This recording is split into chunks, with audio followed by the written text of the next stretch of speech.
Assalamualaikum warahmatullahi wabarakatuh. Alhamdulillahirabbil alamin. Alhamdulillahilladzi 'allamal insana ma lam ya'lam. Wassalatu wassalamu ala sayyidil anam wa ala alihi wa sahbihi ala umut dawam amma ba'd. Perkenalkan, nama saya Muhammad Darul Ulum. Saya dari jurusan Magister Pendidikan Agama Islam Universitas UIN Maulana Malik Ibrahim Malang. Ya. Saya kali ini akan membuat podcast dengan judul PAI untuk milenial. Bagaimana cara membuat PAI menjadi pelajaran agama yang ngehits. Nah, tentu kalau ada podcast, ada questar juga, teman-teman. Nah, questar saya sekarang ada namanya Pak Guru Ivanis Syafiq dari sekolah SMP SMP Darul Fakih Indonesia. Darul Fakih Indonesia. Dia ini seorang guru PAI, teman-teman. Nah, silakan Mas perkenalkan dulu biografi sampean. Ya. Assalamualaikum warahmatullahi wabarakatuh. Waalaikumsalam. Perkenalkan, nama saya Ivanis Syafiq Musoli. Saya guru PAI di SMP Darul Fakih Indonesia mulai tahun 2020 sampai sekarang, ya. Dan saya juga menjabat sebagai Satgas Kejar Reputasi. Satgas Kejar Reputasi. Iya. Kejar reputasinya. Iya. Kejar-kejaran. Kejar-kejaran. Selama beberapa tahun itu kan ya ada pengalaman-pengalaman PAI gitu ya. Ya, Mengajar PAI tentu banyak itu. Nah, Mas Ivan ini masuknya generasi apa, Mas? Masuknya generasi Z. Generasi Z. Iya, Gen Z masih Gen Z berarti ya. Iya, masih awalan. Awalan. 99. Oh, 99 Gen Z 99. Iya. Oh, nggih. Saya ini mau bertanya, Mas ya. Iya. Kan udah beberapa tahun mengajar PAI gitu kan ya. Iya. Saya mau bertanya ini tantangannya apa sih? Tantangan dalam mengajar PAI ketika mengajar kaum milenial di bawah sampean itu, Mas. Ada Gen Z mungkin Gen Z Alpha. akhir, ada Gen Alpha, mungkin apa tantangannya gitu loh. Iya. Tantangannya sebenarnya latar belakang dulu ya, kalau di SMP saya itu basisnya pondok pesantren. Jadi anak-anak itu mau nggak mau mereka dibuat siap untuk belajar agama. Tapi yang jadi masalahnya kadang di kelas 7. Karena anak kelas 7 itu masih baru masuk ke pondok, belum terbiasa. Iya. Belum terbiasa dengan lingkungan pondoknya, dan mereka itu terbiasa dengan gadget ya. Oh iya. Nah, itu mereka jadi tidak terlalu suka, tidak berminat, tidak suka berlama-lama dengan namanya ilmu agama. Jadi seperti itu. Ya, tantangannya adalah membuat mereka lebih tertarik itu aja ke agama Islam. Tantangannya itu. Iya. Kalau cara belajarnya mereka itu ada enggak gap atau cara belajarnya berbeda gitu loh sama generasi-generasi sampean gitu. Ya. Kalau perbedaannya sih ada di mereka itu sulit untuk lama fokus. Untuk lama fokus. Iya, jadi fokusnya itu harus di-manage gitu. Kadang 25 menit buat fokus belajar atau ceramah gitu ya. Itu setelah itu mereka sudah tidak fokus. Nanti harus dialihkan ke yang lainnya. Buat game kah? Atau dibuat pertanyaan jenaka kah? Atau tiba-tiba disuruh lihat jendela, kita bahas objek yang lain gitu. Pokoknya fokusnya itu jangan fokus di satu orang atau fokus satu tempat selama beberapa waktu. Harus ganti-ganti kayak. Jadi tantangannya itu mereka udah bosan ya? Iya, kalau dulu kan fokus terus tuh bisa. Ya, jadi dulu itu ceramah itu bisa ya? Iya. Sekarang enggak ya? Sekarang nggak bisa. Oh gitu ya. Jadi beda cara belajar mereka ya. Iya. Terus ini ada lagi. Nah, kenapa sih kok PAI itu kayak terasa membosankan bagi generasi-generasi sekarang itu? Bagi pelajar zaman sekarang. Iya. Ya, jadi membosankan itu karena namanya itu sudah belajar agama. Karena sekarang itu lebih banyak belajarnya itu ke dunia. Apalagi anak-anak mulai dari kecil itu sudah disuguhi sama konten-konten di kemudian yang suka-suka, maksudnya suka-suka itu menyenangkan, kayak bermain, kemudian, ilmu-ilmu kayak astronomi, hewan-hewan, dan yang lain-lainnya. Itu banyak dari mereka yang tidak terlalu mendalami agama. Nah, Mmm, akhirnya ketika mereka disuguhi dengan agama, itu kayak merasa asing di mereka, seperti itu. oh gitu ya, Mas, ya. Jadi, Mhm. apa namanya, mereka itu kayak udah terlalu familiar apa gimana? Itu mereka lebih ke sepertinya aku tidak terlalu perlu. Oh, tidak terlalu perlu. Heeh, malah tidak terlalu perlu. Karena mereka itu pokoknya sholat. Sama kayak orang awam. Orang awam kalau dipesenin sama orang tuanya, pokok tetap Islam, tetap sholat gitu. Oh, iya iya, Nah, jadi ngapain ah terlalu ah mendalami ah, agama? Yang penting kan ah. sholat. Jadi mereka itu kayak, "Ah, gunanya apa sih, urgent-nya apa sih ini Iya, belajar agama itu?" mhm. Oh, gitu ternyata. Jadi mereka itu lebih sering, apa namanya, mencicipi hal-hal yang berbau dunia gitu ya. Iya, betul. Jadi agama itu kayak, "Ah, ngapain sih?" Gitu. Iya. Dari kecil udah diajarin sholat, ya gitu, sholat-sholat itu doang gitu ya. Mhm mhm. Ya ya. Itu cuman wajibnya aja, yang lainnya dunia aja. Tahu apa sih, kayak, apa namanya, bagi mereka itu ya, kalau, eee, sholat sebagai hukuman itu gimana itu, Mas? Sholat sebagai hukuman. Ya kadang kan hukum hukum, apa namanya, siswa nakal, Mhm. dihukum sholat berjamaah selama 4 hari gitu kan. Mhm mhm mhm. Itu kan seharusnya kan kewajiban ya, bukan Iya, hukuman ya. heeh. Apa itu ada Nah, sangkut pautnya, Mas? iya ada sangkut pautnya. Jadi mereka itu kayak, mmm, agama itu jadi kayak hukuman atau kewajiban yang nggak menyenangkan. Nah, itu yang terjadi. Oh, iya iya iya. Itu hubungannya sama yang tadi, ketika masih kecil mereka disuguhi sama hal-hal yang menyenangkan terus. Akhirnya mereka ketika sudah besar merasa bahwa hal-hal yang tidak menyenangkan itu mereka nggak suka.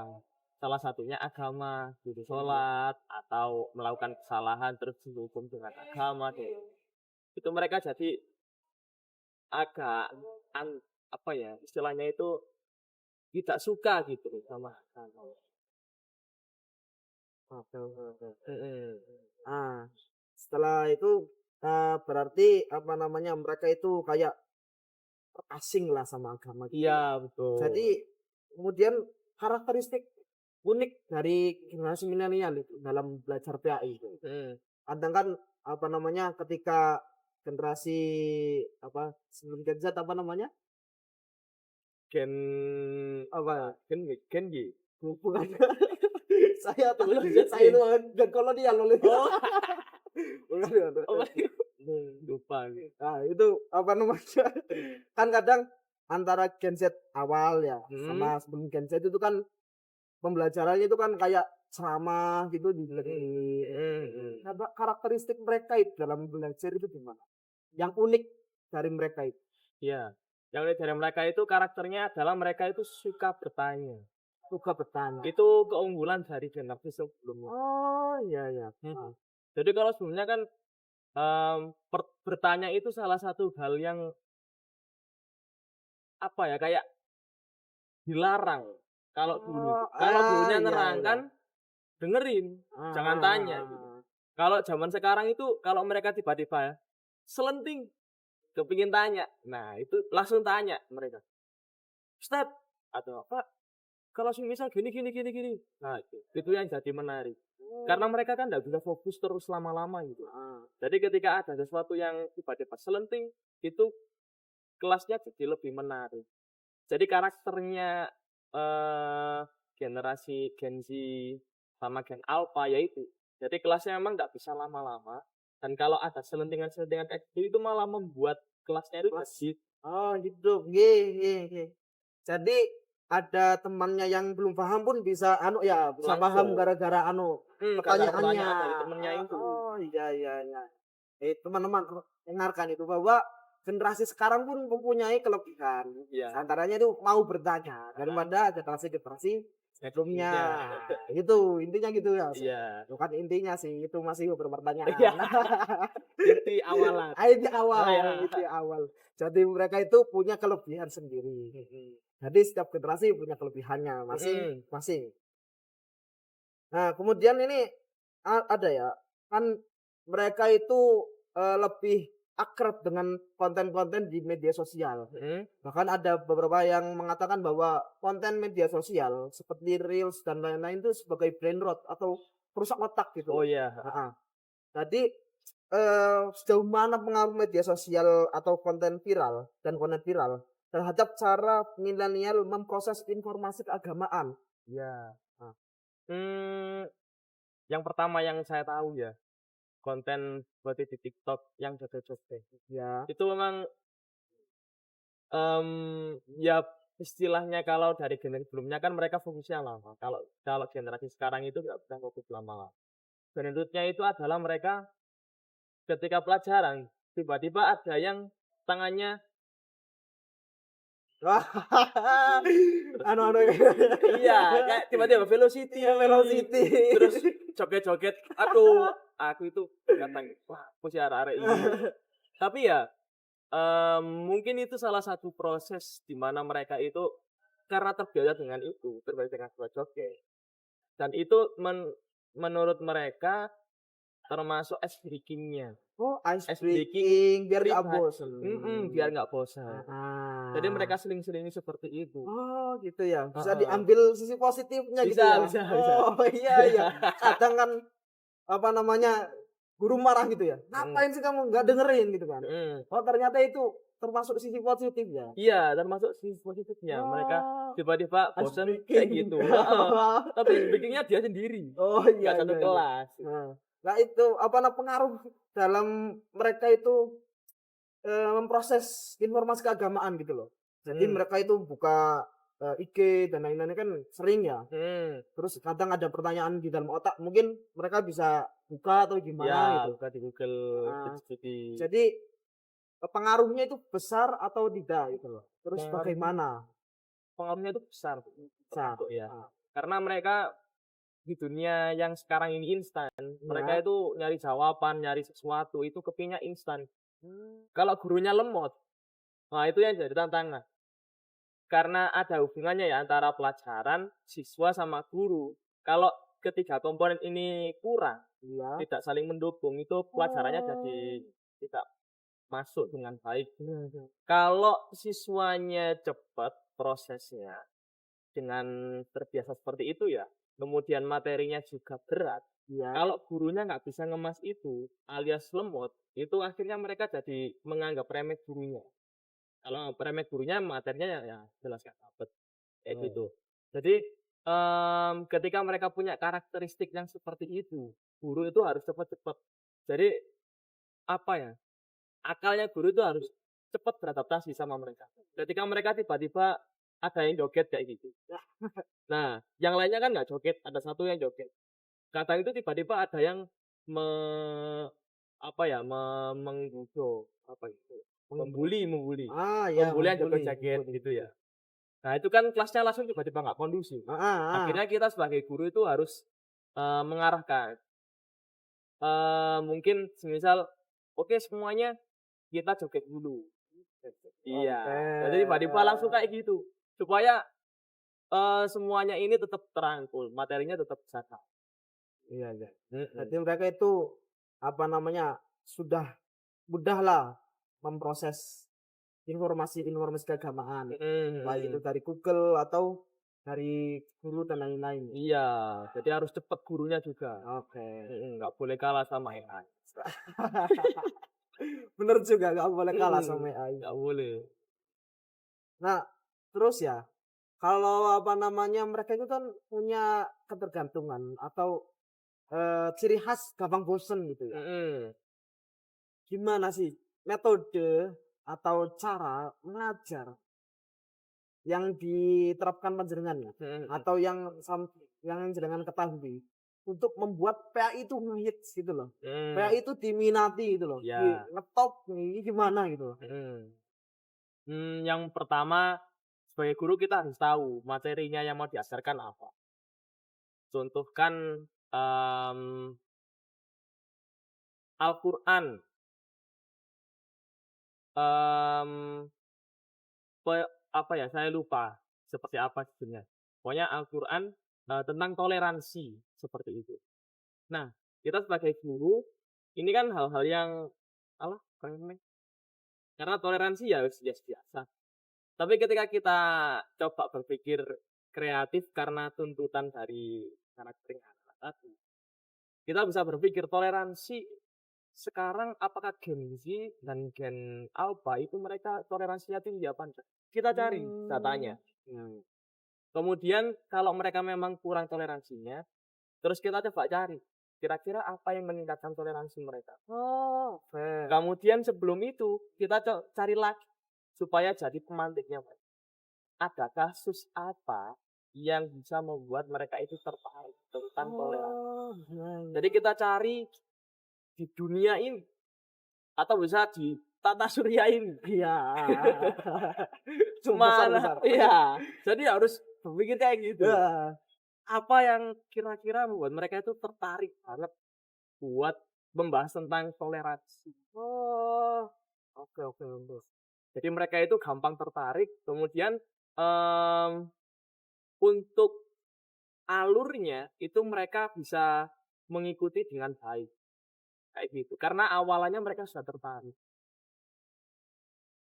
Jadi guru itu harus mempunyai effort lebih gitu ya? Iya, harus punya effort. Punya apa namanya, mencari data dan Mhm, lain-lain, mhm mhm. mencari apa namanya, masalah, nanti Iya dihubungkan iya, biar mereka tertarik. heeh, betul. Soalnya mereka itu gampang bosan jadi bagaimana caranya mereka tertarik tuh. Iya, betul betul. Ah, Bagaimana cara mereka tertarik, bagaimana cara kita menarik mereka, bagaimana cara kita ngajak mereka itu, kita ini juga bisa seperti Instagram dan seperti oh, TikTok yang oke. informasinya itu sangat-sangat, menarik gitu. Ya ya ya ya ya. Mhm. Jadi, apa namanya, bagaimana caranya mereka itu masuk dunia kita, Iya, betul. kita masuk dunia mereka. Iya, Ah, sama-sama masuk dunia. kalau di metode itu namanya quantum teaching, Mas, ya? Quantum teaching, ya. Ah, itu. Mhm, Jadi bagaimana caranya saya masuk ke dunia mereka, mhm. mereka masuk ke dunia saya, Iya, gitu ya? betul. Oh, gitu gitu gitu.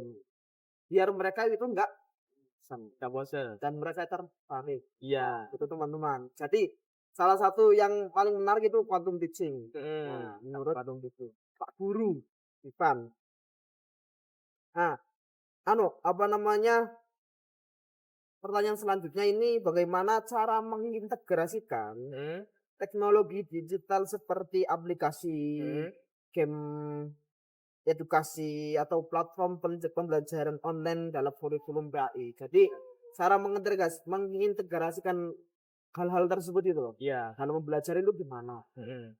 Kalau ada beberapa aplikasi yang saya pakai ya, yang pertama itu Quizizz, Kuisis, kemudian kalau di Google Form sekarang itu ada banyak apa itu, banyak aplikasinya. Google Formulir. Iya, Google Form. Oh Google Form itu ada macam-macamnya sekarang. oh sekarang ada macam-macamnya? Ada macam-macamnya. Ah, iya Jadi iya. terkesan lebih menarik. Ada Quizizz, kemudian ada aplikasi game. Tapi aplikasi gamenya itu kita pakai bisa diedit sendiri gitu. Menghubungkan, jadi kayak ada kayak pertanyaan berbentuk pesawat. Ada, saya Itu lupa namanya. oh ada itu ya? Ada. Oh, Kemudian, mereka terbang ke mana gitu, ada beberapa pertanyaan, itu ada. it oke Mhm. oke. Jadi bisa dihubungkan di situ. Itu dimasukkan ke dalam bagian mana, Mas, dalam pembelajaran itu? Di I akhir kah?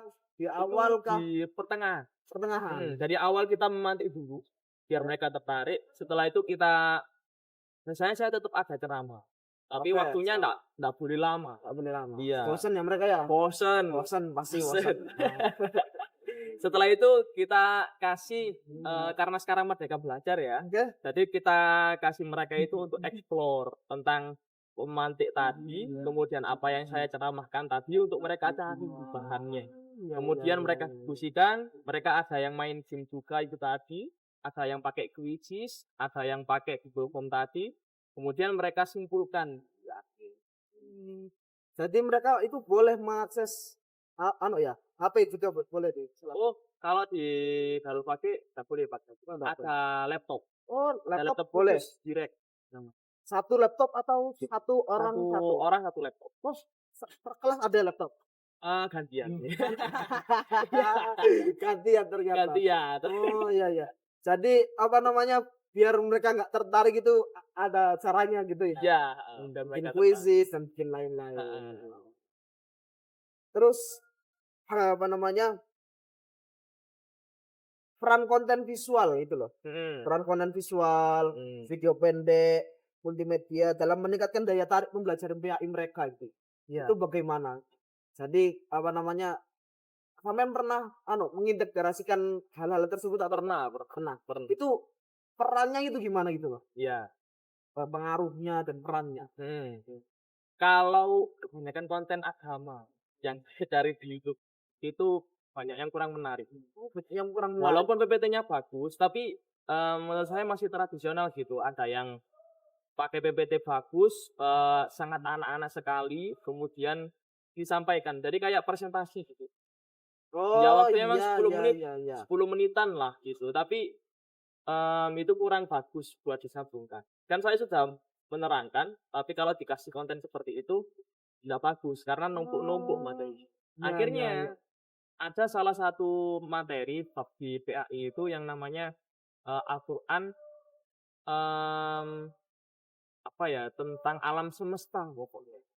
Nah itu saya hubungkan, apa hubungannya Al-Qur'an sama alam semesta. Kemudian saya nyari konten yang berhubungan dengan alam semesta saja. Oh, iya, iya, Nah, di iya. situ saya bawa anak-anak untuk melihat betapa dunia kita itu kecil. Kemudian dikomparasikan dengan jarak dengan bulan, dengan jarak matahari. Kemudian ada galaksi. Setelah itu ada antar galaksi. Kemudian ada kumpulan galaksi itu anak-anak jadi, "Wow, ternyata kecil sekali ya." Dan itu Oke. kita hubungkan sama materi tadi. Kan itu nyambung dan konten yang seperti itu sulit dicari gitu. Biasanya itu sama nyari di YouTube, TikTok, IG atau apa? Platform Mmm, apa? Lebih ke YouTube, Di YouTube. heeh. Kalau TikTok kan pendek. Kalau Ya, YouTube itu bisa ya saya kepingin nyarinya itu yang rata-rata 10 menitan saja. 10 menit. Nah, soalnya kan kadang di YouTube itu kan orang-orangnya konvensional gitu ya. Iya, Oh, jadi heeh. mereka itu paling jelasin aja. Iya, kalau yang tadi itu kontennya animasi. Oh, Platformnya itu namanya Kok Bisa. Iya, oh, itu membahas tentang, alam semesta itu besarnya seperti apa dianimasikan. iya, iya, iya, Jadi iya, iya. sangat menarik gitu dan narasinya itu sangat bagus dengan riset yang terkini. Berarti apa namanya memang ada peranan khusus gitu dalam video pembelajaran Iya, ada. video visual. Mhm. Kita kolaborasikan. Oh, iya, dalam pembelajaran.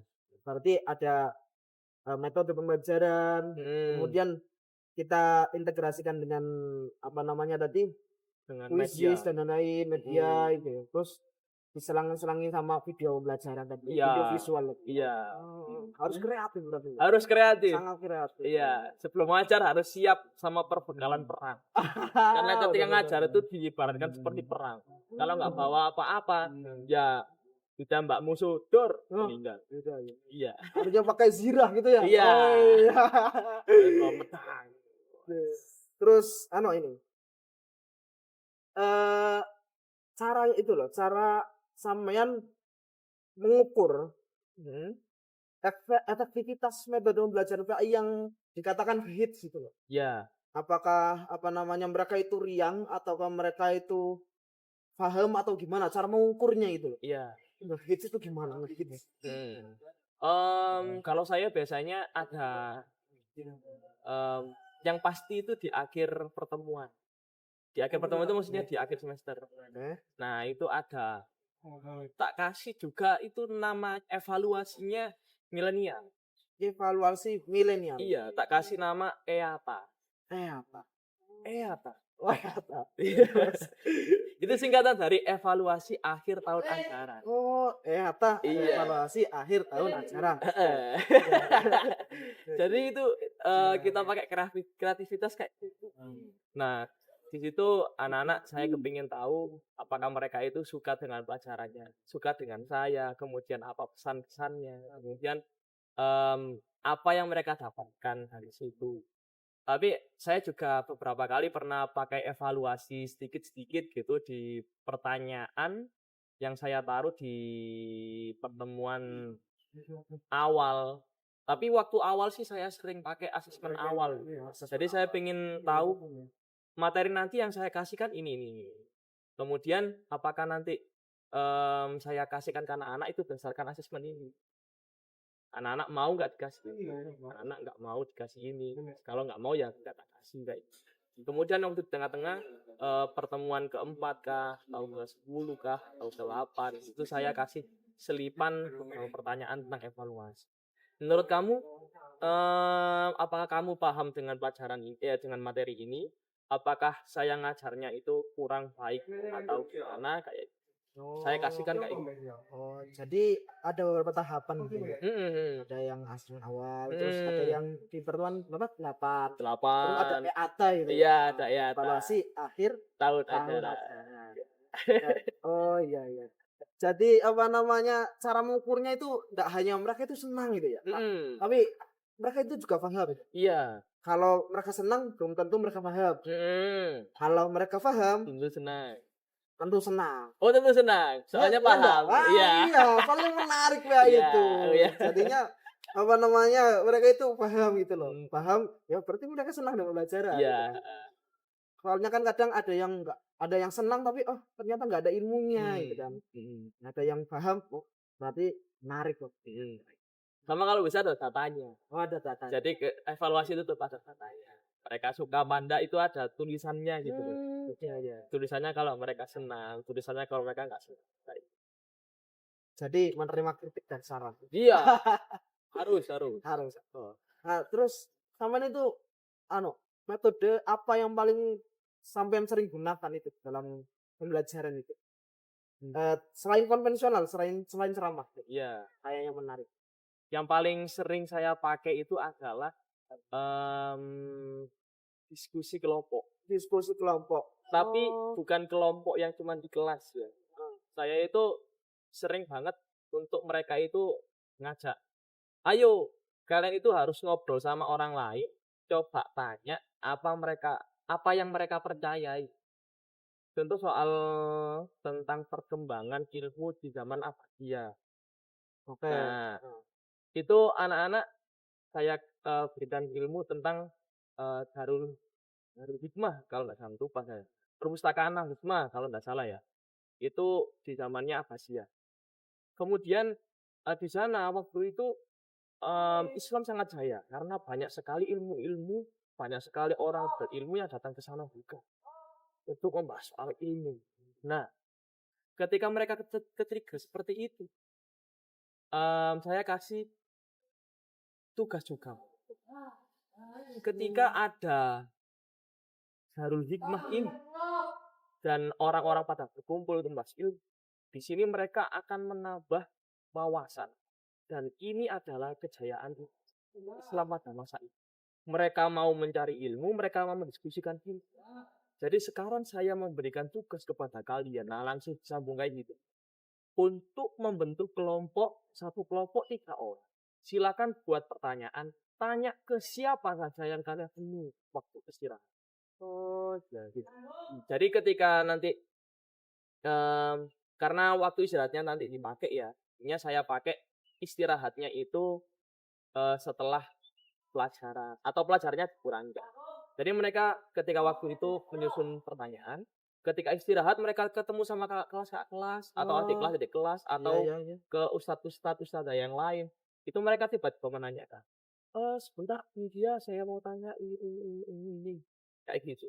Jadi mereka itu saya paksa untuk membuka wawasan dari manusia yang hidup. Ah, Kayak gitu. iya iya. Jangan lewat Google terus ya. Nah, jangan lewat Google Jangan lewat terus. Google terus. Harus lewat manusia juga. Mhm. Soalnya kadang kan ya emang Google itu lebih terpercaya gitu kan ya. Iya. Ustadz muda itu lebih terpercaya di YouTube itu loh Katanya daripada lebih manusia. di YouTube kadang buka Ustadz muda ganteng. Oh, Oh, ya. padahal ada Mas Ivan yang lebih ganteng. Lah.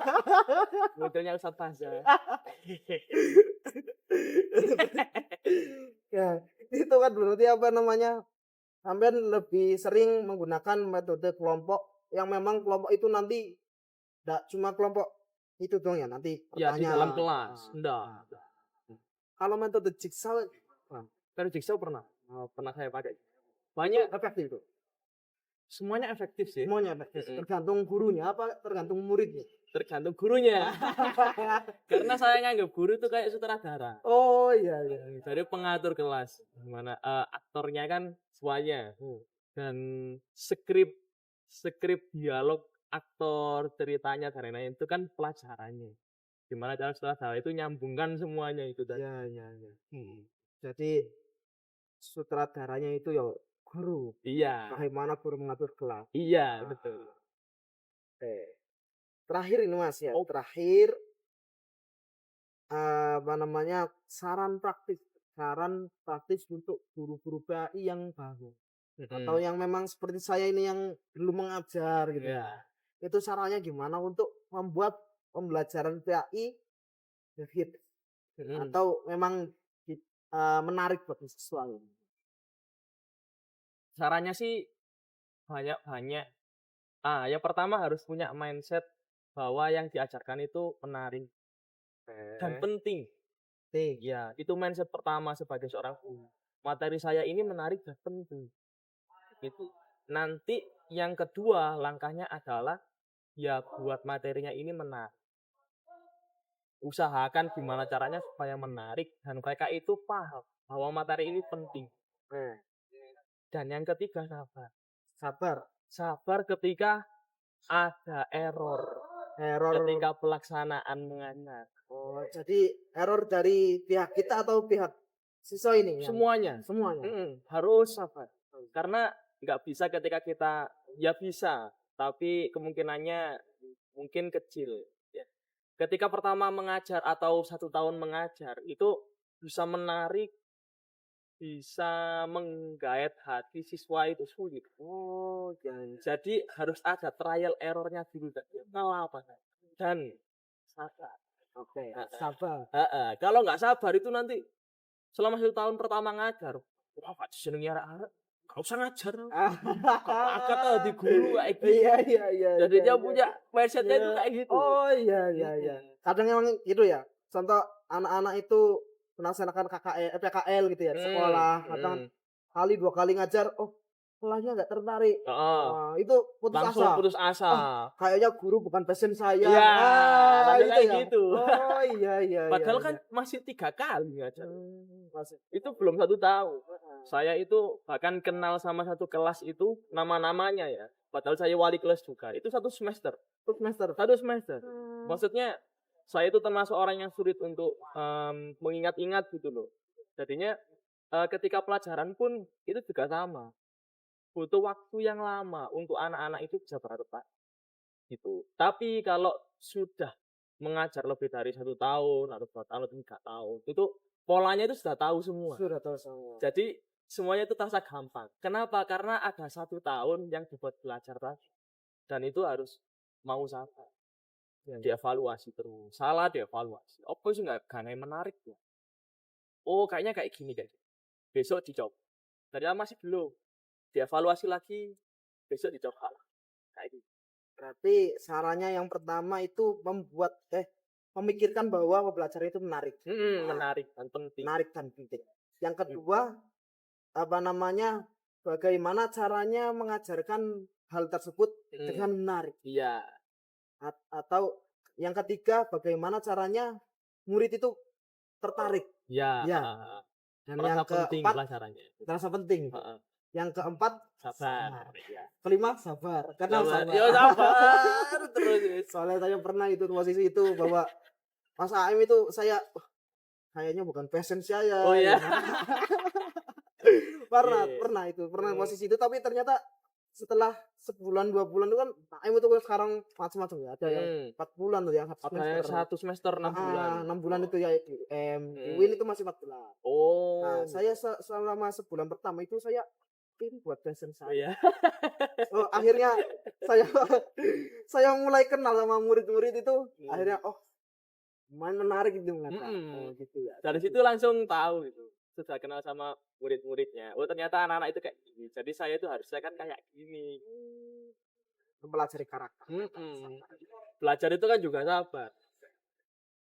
Terima kasih Mas Ivan atas informasi-informasi dari podcast PAI Milenial bagaimana membuat pelajaran agama fix. Terima kasih sebelumnya. Mohon maaf ini tidak ada suguhan ini. Suguhannya di belakang Oh, gitu aja. ini sudah kayak suguhan. Panas sudah panas. Oke. Terima kasih sebelumnya Mas Ivan ya. Iya, sama-sama. Mohon maaf jika ada salah kata dari kami berdua.